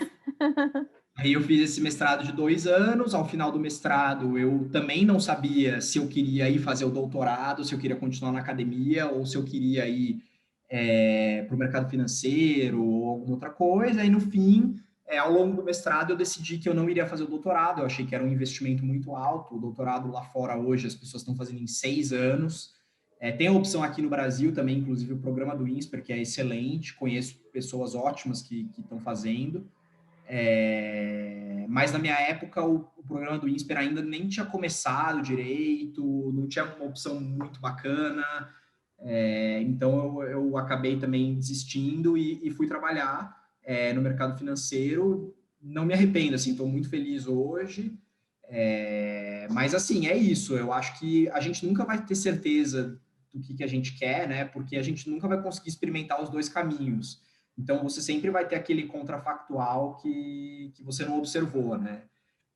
Mas a ideia é tentar, assim, principalmente na graduação, abracem o maior número de oportunidades que aparecer para tentar, olha, justamente assim, deixa eu ver aqui, deixa eu testar assistência de pesquisa. Não gostei, então sei que eu já não quero muito isso. Deixa eu fazer um estágio de férias. Não gostei, então não vou trabalhar nessa área. Assim, muitas vezes o caminho que a gente toma é mais por eliminação do que por você acertar de primeira, né? Então, arrisquem, assim, testem e tentem fazer o máximo de coisas possíveis. Muito legal, né? Olha, nessa resposta de vocês, a gente já respondeu o Vitor Hugo, que tinha perguntado, dito que a formação de um economista é bem ampla, principalmente no INSPER, existem inúmeros caminhos de carreira, e nesse sentido ele queria saber como é que tinha acontecido o processo de escolha de atuação de vocês. Então, Vitor, já respondemos, né, a sua questão. A gente também tem uma pergunta, a gente já respondeu umas outras, eu já cito vocês também, pessoal. O Gustavo Mirandola perguntou, ele disse que quer ir para o mercado financeiro, mas Gustavo, vai mudar tanta coisa daqui para frente, mas se você quiser ir para o mercado financeiro, você poderá ir ao mercado financeiro. E a dúvida dele é se tem uma melhor área ou segmento para começar dentro do mercado. Tem isso? Vocês acham que tem uma área, uma porta de entrada que é mais adequada? Eu acho que isso depende muito do perfil de cada um. Acho que às vezes a gente fala, né, quero ir para o mercado financeiro de um jeito amplo, mas é um mundo, assim, é muito difícil. É importante entender qual é a área que você você acha mais interessante, né, te atrai mais. Inclusive hoje, com toda essa digitalização e analistas falando com pessoas, acho que é um jeito bom, né? No meu tempo eu tinha que falar com o amigo do amigo do amigo, que era de uma área, mandar uma mensagem, marcar um café, era um negócio muito mais difícil. Hoje a gente está aí, né, muito com uma facilidade, acessibilidade às pessoas muito grande. Inclusive no próprio Instagram da XP Inc, eu fiz uma série de lives lá sobre carreiras, explicando sobre várias áreas do mercado financeiro. Então, quem já estiver super ansioso aí, né, e querer dar uma olhada, e quiser dar uma olhada, vai lá, porque tem várias áreas explicando o que o investment banking faz, que eu vi aqui uma pergunta, o que o research faz. Então, acho que depende muito da área, depende de o que você gosta. Às vezes você é uma pessoa mais comunicativa, às vezes você é uma pessoa mais analítica, isso vai mudar completamente também a área que vai te atrair. E um outro ponto é que, assim, acho que de experiência própria, eu comecei no research, né? O Otávio também na área macro, que são áreas mais de estudo. Então, as pessoas que gostam de estudar e gostam de analisar, mas que querem, né, estar no mercado financeiro, no dia a dia, nessa agilidade toda do mercado, é uma área bem legal e que ensina muito e desenvolve muitas habilidades para você potencialmente ir para outra área, né? Então, sei que eu sou suspeita para falar, mas eu acho uma área bem interessante para começar. Assim, cada um acho que vai ter um gosto diferente, né? Então, novamente naquele ponto, assim, abracem as oportunidades, o que der para fazer, para já ir tentando ver se gosta, se não gosta. Inclusive, às vezes a gente tem preconceitos, né? Eu fiz estágio de férias, por exemplo, numa empresa, numa construtora. E na época eu falei, gente, mas eu quero economia, não tem nada a ver, não sei o quê. E aprendi infinitas coisas. Foi ótimo depois que eu entrei no research, porque eu conhecia uma empresa. Então, assim, eu acho que todas as oportunidades são válidas, né? E não só de trabalho, acho que de tudo. Você viajar e conhecer um lugar novo, você fazer um curso de uma outra língua. Então, assim, aproveitem para fazer muita coisa nesses anos de faculdade que não dá para trabalhar ainda. Não só pensando em encher o currículo, né? Que eu sei que às vezes a gente fica pensando, como que eu coloco mais coisas no currículo? Mas porque no fim vai fazer toda a diferença em qualquer trabalho que você for, né? Qualquer caminho que você for traçar. E o importante é fazer bem feito. E estudem muito. É isso, né, gente? É fazer bem feito, né? E assim, aproveitar muitas oportunidades que a faculdade traz, né? Porque a gente tem toda a questão de relacionamento, mas a gente também tem a questão de conteúdo, então vocês precisam estudar, vocês precisam ler as bibliografias, vocês precisam estar atualizados, né? Tá sempre nos eventos que a gente faz, né? A gente faz tudo pensando, de fato, nesse perfil, qual é a formação que a gente precisa ter para encarar o mercado ali quando sai, né? Nessa aí eu a acho gente que as oportunidades... Oi, desculpa, Ju. Não, acho que as oportunidades que a própria faculdade oferece são muito importantes, né? Como o Otávio falou, eu também fui assistente de pesquisa, fui tem os grupos, né? Fui do GAS. Então, assim, é legal participar também da faculdade, porque você acaba ampliando o seu escopo, conhecendo outras pessoas, e isso também vai ajudar em todos os sentidos, né? Ajuda, sem dúvida. Caio, a gente já respondeu, acho que a sua pergunta, né? Que você perguntou quão importante era ter esse direcionamento já na graduação, se você não sabia onde atuar, né? Como é que as coisas aconteciam, então acho que a gente já respondeu. Tem uma pergunta legal da Vitória, eu queria puxar a pergunta da Vitória e do Guilherme juntos, porque eu acho, e tem uma outra que eu também já vou puxar, que também fala um pouco sobre mercado e carreira. A pergunta da Vitória ela primeiro disse que está amando a aula. Vitória, a gente que está amando vocês aqui com a gente. Eu estou com uma dúvida em relação à atuação de economistas em empresas. Além da elaboração de orçamentos e a parte de finanças, quais outros papéis pode se desempenhar nessa área, principalmente em relação à consultoria estratégica? Se seria mais direcionamento de investimentos ou se teriam outras atuações? Na mesma linha, o Guilherme diz que nunca foi muito adepto de mercado financeiro, mas como é que vocês acham que a graduação em economia pode ajudar para quem quer trabalhar no mercado financeiro? E eu já vou pegar um outro ponto que também está falando sobre mercado. Ele quer saber sobre imobiliário. E tem alguém, eu vou procurar aqui, eu já falo o nome, juro, que perguntou sobre como é que a formação de um economista ajuda para quem quer seguir em empreendedorismo. Aqui, ó, tá como anônimo, eu não sei, não colocou lá o nome, mas ele disse que gostaria de entender como é que ele usa os conhecimentos e habilidades de economia que a gente aprende no INSPER para empreender no Brasil. E aí, como é que é a atuação do economista em outras frentes que não seja só o mercado financeiro, em empresas, em consultoria, para empreendedores? Como é que vocês veem hoje essa questão? Então, assim, acho que o legal da ciência econômica é que, como a gente mostrou, assim, é muito amplo, você consegue usar o ferramental para responder diversas coisas, né? Então, por exemplo, hoje em dia, economistas que estão saindo do PhD estão em alta demanda para empresas de tech, como Uber, Google, etc. Por quê? Assim, por exemplo, vamos pensar no caso do Uber. O Uber é um aplicativo cujo sistema de preços depende de oferta e demanda. Então, assim, alguém tem que ter precificado esse algoritmo, tipo, como é que ele vai saber se a demanda aumenta tanto, quanto que dá para cobrar, quanto que as pessoas estão dispostas a gastar numa viagem de Uber. Então, um economista é um cara que vai conseguir fazer esse tipo de análise. Então, essa parte de price, qual que é a elasticidade? Né? O que é a elasticidade? A elasticidade é quanto que muda a demanda quando o preço varia, né? Então, como é que eu preciso estimar a elasticidade da carona de Uber? Como é que eu vou fazer isso?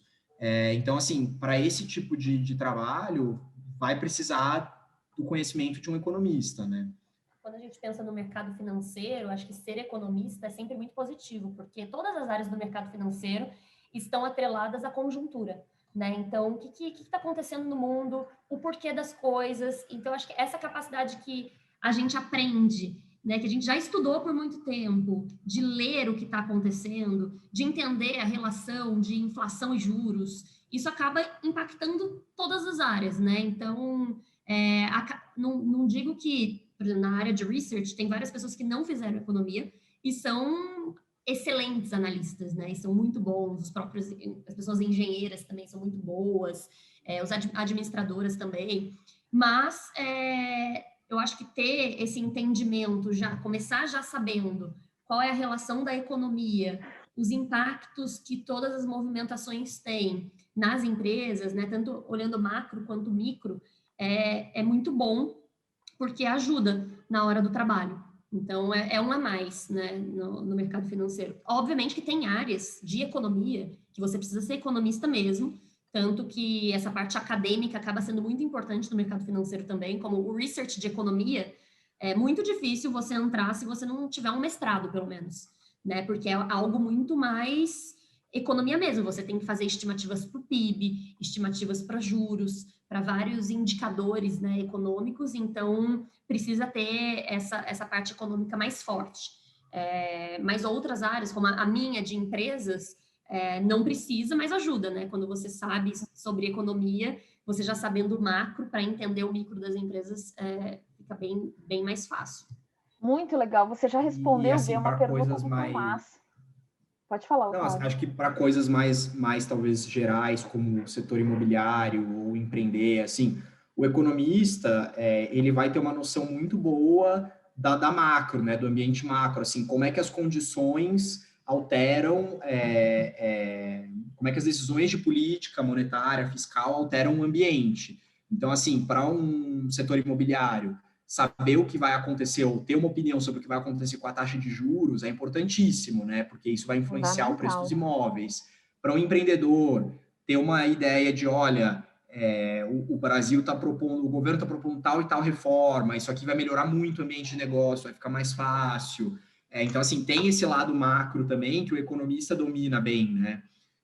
Então, acho que tem o economista, o legal é que ele tem uma capacidade analítica tanto de olhar o macro quanto de olhar o micro, assim, essa decisão de precificação, como é que eu vou precificar esse meu produto? O empreendedor também vai ter que se deparar com esse tipo de pergunta. Como é que eu estimo a demanda que o meu produto vai ter? O economista vai poder responder. Análise de sensibilidade. É fundamental, né? E assim, vocês já responderam de quebra uma pergunta do Tomás, que diz que a aula está sensacional. Que bom, Tomás, que você está gostando. E o Brasil, perguntando se o Brasil tem mercado para acadêmicos. Tem mercado para acadêmicos, né? Tem eu que sou acadêmica, o Otávio também seguiu um tanto essa área, né? Aliás, vocês estão com um fã-clube imenso de professores aqui, né? Que estão se manifestando no chat. Já vi a Kelly, já vi o Sérgio. De todos. Tem sim mercado para acadêmico, não precisa ficar não só ficar atuando como professor, né? É uma possibilidade, mas vocês têm sim, o mercado tem demandado cada vez mais profissionais de alta qualidade, é isso que a gente faz aqui. Pessoal, a gente está chegando perto do fim, eu queria fazer um ping-pong, assim, tem umas perguntas, e primeiro, olha, vocês que mandaram pergunta que a gente não conseguiu responder, eu separei, tô com o nome de vocês, vou pedir para o Otávio e para a Betina me ajudarem a responder e eu vou encaminhar a resposta para vocês, tá bom? É compromisso. Mas antes da gente terminar, tem várias perguntas que eu acho que dá para a gente responder rapidinho e tirar umas dúvidas aqui, umas curiosidades do pessoal. A primeira, tem uma pontual para o Otávio, que pergunta quanto tempo você demorou para chegar nessa sua posição hoje, depois de terminar o mestrado? Quanto tempo demorou para você chegar onde você chegou? Então, no fim, assim, quando eu terminei o mestrado, eu entrei na área macro do Itaú, fiquei lá 2 anos e fui para a mesa. Mas não tem uma regra muito fixa, é porque a oportunidade apareceu e eu peguei. E aí, obviamente, uma vez que você começa na mesa, você começa sem também ter muita opinião, sem ficar dando lá call de economia, tal, é uma coisa um pouco mais iniciante, aí você vai crescendo. Então, assim, eu diria que até dá para você sair do mestrado e já entrar direto na mesa e tal, é meio de cada um. No meu caso, eu acabei ficando esses 2 anos aí na área macro, até, assim, estava super feliz lá, foi só porque a oportunidade apareceu, entendeu? E agarra a oportunidade e vai, né? E Betina, você, quanto tempo de formada? Quantos anos você tem de formada? Formei no meio de 2014. Então 14 mas são 6 anos e pouco. Foi um caminho bem... Quando eu trabalhava no HSBC e na Merrill Lynch, são bancos tradicionais, né? Então foi bem um caminho tradicional. Estágio, analista 1, analista 2, analista 3, associate. E depois na XP, que tem um lado muito mais empreendedor, né? As coisas são muito mais rápidas, a gente até brinca que é tipo vida de cachorro, né? Que um ano são 7 anos, é tudo muito, muito rápido, a gente cresce muito. E eu fui para criar um time, né? Junto com outras pessoas. Então, acabou que foi um processo até mais acelerado do que o normal em outros lugares, né? Legal. Pessoal... no meu caso, só para responder, eu me formei em 2012, e aí fui fazer mestrado, terminei o mestrado no começo de 2015, então eu entrei no Itaú em 2015, tá? Então, eu já vou fazer aí 9 anos de formado, já faz tempo. Muito bom, muito bom. E de formado fora, né, antes de graduação, né, mas aí você também conta o mestrado aí na conta. São 6 anos, 5 anos e pouco, 6 anos. Legal. Pessoal, matérias desafiadoras, quais vocês apontam? Se vocês tivessem que apontar, sei lá, 2 matérias ou 3 matérias desafiadoras da formação aqui. Lembrando só, galera, que eles estão no currículo, que o currículo de vocês tem mudado bastante, a gente tem feito várias reformulações, né? Então, esse ponto que eu não sei dizer tão... aí. Mas econometria avançada é o sonho até hoje, né? Então, já é um exemplo de que foi desafiador. Mas eu acho que macro internacional também foi bem difícil. Para mim seria macro internacional do Arthur Parente, que apesar de ser... Você que está dando agora, Ju? Junto com o Arthur. Tá. Apesar dos dois serem excelentes professores, a matéria é difícil. Olha, eu acordava de sábado e domingo, 6 da manhã, para ficar estudando. Foi, acho que, o momento que eu mais estudei, assim, na minha vida. Mas que eu amava, mesmo assim. Achava muito legal. É uma das matérias que vai te dar mais entendimento, assim, de conjuntura e discussão macro, né? Acho que mais até do que macro 1, porque ela é bem aplicada mesmo, né? E no final das contas, taxa de câmbio. E ela retoma, né? Assim, a grande sacada dessas matérias mais avançadas, né, pessoal? Econometria avançada, que está lá no 5º semestre, macro internacional, que está no 4º, é que vocês têm que ter uma base muito sólida. Então, ciclo básico é fundamental, tá? Não vai achando que é básico porque é tranquilo. É fundamental para que vocês consigam chegar lá muito bem. Não, e até colocaria cálculo 1 como a minha segunda opção, assim, de matéria difícil, porque o instrumental, até eu tive com o Tadeu, eu nem sei se o Tadeu ainda está dando cálculo 1, ou se ele só está coordenando. É diretor do vestibular deles. Então, mas assim, o Tadeu, professor excelente, rigoroso, mas assim, a matéria é difícil, porque é um primeiro contato com a matemática num nível mais avançado, e aí muita gente fica meio perdido, né? Mas isso também vai muito de pessoa para pessoa, né? Assim, eu achei a econometria avançada super difícil, o Otávio era o rei da econometria avançada. Cálculo 1 foi a minha melhor matéria no INSPER, e eu achava super tranquila, assim, porque eu sempre gostei muito de matemática e sempre fui muito bem em matemática. Afinidades, né? É muita afinidade, Não criem monstros, acho que isso é um ponto importante. Às vezes a gente cria, né? Eu já entrei também, nossa, vou ter macro esse semestre, então você já cria uma expectativa. Não tratem desse jeito. Acho que se vocês olharem as matérias como um caminho para, né, se tornar um economista e juntar todas as matérias, acho que fica mais fácil e tentar entender como isso é aplicado, né? É isso aí. Valentina, você disse que está amando, que isso mostra o quanto um economista é importante em diversas áreas. Economistas são importantes, economistas bem informados mais ainda, né? Então, economistas bem informados podem, de fato, fazer muita diferença. Obrigada por você ter participado e que bom que você gostou.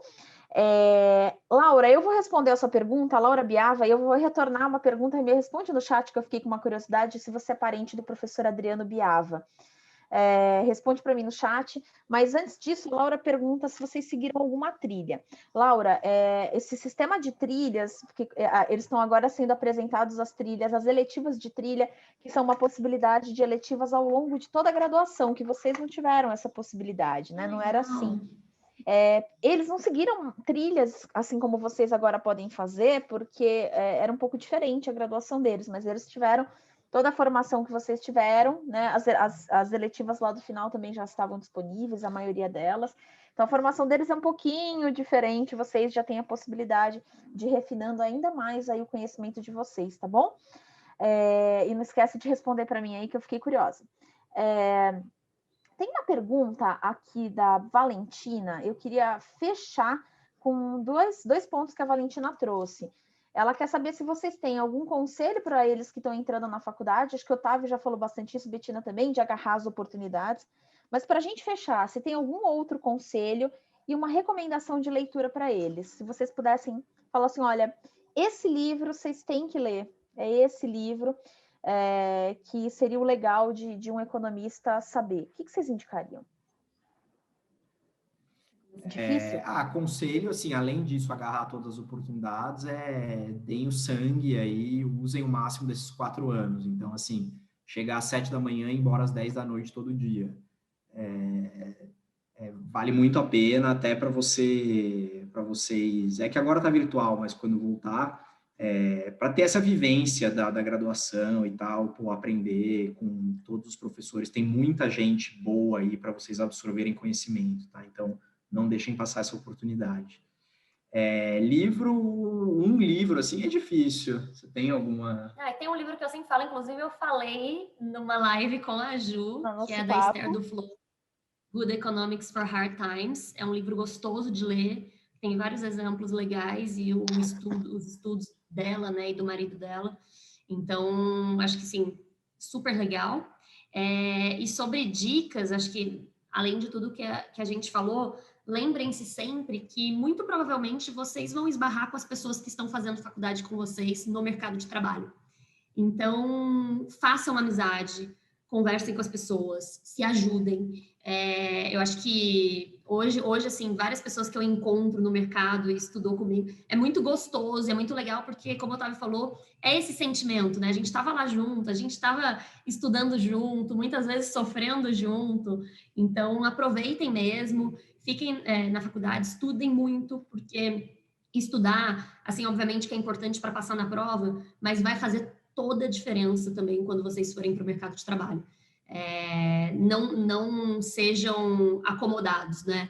Passei, tá bom. Não façam isso, porque isso assim, a gente consegue ver nas entrevistas, por exemplo, quem estudou bastante na faculdade e quem não estudou. Então, fica aí agora a dica. A vida profissional, a gente falou isso para eles ontem, a gente reforça, a vida profissional de vocês começou no dia 8 de fevereiro de 2021, tá? É isso aí. Pessoal, eu queria primeiro agradecer... Estavam perguntando de entidade aqui também, só para falar rapidamente. Por favor. Eu acabei não participando de nenhuma entidade estudantil, o que eu fiz foi assistência de pesquisa, aí eu acabei dedicando, e dei muita monitoria também durante a minha graduação, então eu acabava consumindo mais o meu tempo por aí. Acho que a Betina participou, né? Fiz assistência de pesquisa. Iniciação científica. Iniciação científica também. E fui do GAS. Você foi do começo GAS, da faculdade. Verdade. Existem aí inúmeras... Vocês vão ter a feira de entidades, então fiquem de olho, vocês vão ter lá todas as entidades se apresentando, vocês vão poder ver o que elas fazem e qual se adapta mais a vocês, tá? Então, prestem atenção, vai lá, participa da feira de entidades, que é sensacional. Pessoal, na nossa época também eram bem menos entidades, né? Hoje em dia aumentou muito. A gente tem mais de 30, gente. Então, assim, com certeza vai ter opção. Alguma que vocês vão gostar existe, fiquem tranquilos. E se não existir também, vocês podem propor. Martin, eu espero que seja Martin, eu não sei se é Martin ou Martim. Vai estar disponível sim, a aula fica gravada, a gente está gravando, tá bom? Ela vai ficar disponível lá para vocês, depois o pessoal passa o link. Pessoal, eu queria agradecer primeiro demais a todos vocês que mandaram perguntas. Eu sei que tem perguntas do Giovanni, do Leonardo, do Bruno, quem mais? Do Lucas, Bernardo, Gustavo, Samuel, Pedro, Ricardo, Eduardo, Júlia, que a gente não respondeu. Eu vou passar para o Otávio e para a Betina, depois eu passo pessoalmente as respostas para vocês. Agradecer demais a presença de vocês, a participação. Betina e Otávio, não tenho palavras para agradecer a presença de vocês aqui. É extremamente importante para a gente, né? Primeiro, é um orgulho poder trazer ex-alunos que possam mostrar como que a faculdade pode, de fato, contribuir, né? Então, qual é o caminho que eles seguem? Melhor do que a gente falando, são vocês falando, né? São vocês que são os usuários, né? Falando sobre como que a gente pode aproveitar cada vez melhor essa formação. Então, para a gente é um extremo orgulho trazer vocês aqui, né? De fato, vocês nos orgulham muito, a gente quer vocês cada vez mais próximos, né? Vocês já são super atuantes, super próximos na comunidade. Pessoal, ser INSPER é isso, é ser comunidade. Então, amanhã são vocês que vão estar aqui, né? Daqui a alguns anos, são vocês que eu vou estar convidando para, ou eu, ou o próximo coordenador, um dos próximos coordenadores, para vir aqui e conversar com os calouros e explicar como é que funciona a vida de um economista. Eu espero que vocês tenham tido aqui vários esclarecimentos, muitas coisas vão ficar mais claras ao longo do tempo, mas eu acho que vocês tiveram aí a oportunidade que ninguém teve até hoje, vocês tiveram, de ver Otávio e Betina conversando com a gente sobre como faz um economista. Estou vendo aqui uns ameis, o pessoal dizendo que gostou, que bom que vocês gostaram. Gente, muito obrigada. Para vocês aí do primeiro semestre, a gente tem bate-papos à tarde, então, por favor, né, quem marcou os horários, participem dos bate-papos. Amanhã tem feira de entidade, amanhã vocês têm um dia cheio também. Então, a gente fica à disposição. Bey, Otávio, obrigada. E a gente pessoal, obrigada. Eu não tenho nem palavras para agradecer, eu estou emocionada até de estar aqui. É muito bom voltar desse outro lado, né? Eu sei o frio na barriga que vocês estão, mas tenho certeza que vocês terão anos maravilhosos. O INSPER é uma faculdade incrível. Eu acho que uma das decisões mais certas que eu fiz na minha vida foi ter feito o INSPER e ter mudado para economia. Então... fui eu que falei. Não, assim, nada contra, gente, outras faculdades. Mas eu realmente me encontrei, e é isso que a gente estava falando, de afinidade, né? Então, faz parte essas mudanças, vocês terão muitas mudanças ao longo da vida, e elas são importantes, não só para vocês se encontrarem, mas para vocês se conhecerem, né? E terem esse desafio. O desafio é muito bom. Não tentem ter menos desafios, porque quanto mais desafios vocês tiverem, melhor. Eu, por exemplo, tinha muita dificuldade quando tinha que apresentar trabalho na faculdade, sofria muito, era super estressada. O Sérgio sempre me sorteava, era um sorteio assim, super aleatório, e eu sempre caía para apresentar, e eu falava, por que eu de novo? Meu Deus, que azar, não sei o quê. E isso me ajudou muito também. E então aproveitem o Sérgio, que olha o bullying comigo. Mas aproveitem, até esses momentos mais desafiadores são os momentos mais importantes. Então, acho que é importante enxergar com esses olhos, né? É isso aí. E contem conosco. E é isso, assim, agarrem todas as oportunidades que vocês tiverem. O INSPER vai dar muito recurso para vocês, então agora é questão de aproveitar. E é isso, muito obrigado pelo convite, Ju, e INSPER foi super legal estar aqui com vocês. A gente está sempre querendo ficar presente aí, próximo, e estamos sempre à disposição. Não fala isso, que daqui a um pouco eu vou mandar uma mensagem, a gente vai combinar umas coisas. Bom, pode mandar, a gente está super feliz de fazer parte, de continuar fazendo parte. É isso aí. Muito obrigada, gente. Um beijo para vocês. Galera, almoço, e na parte da tarde temos mais. Até mais. Valeu, gente. Obrigada, gente. Boa sorte.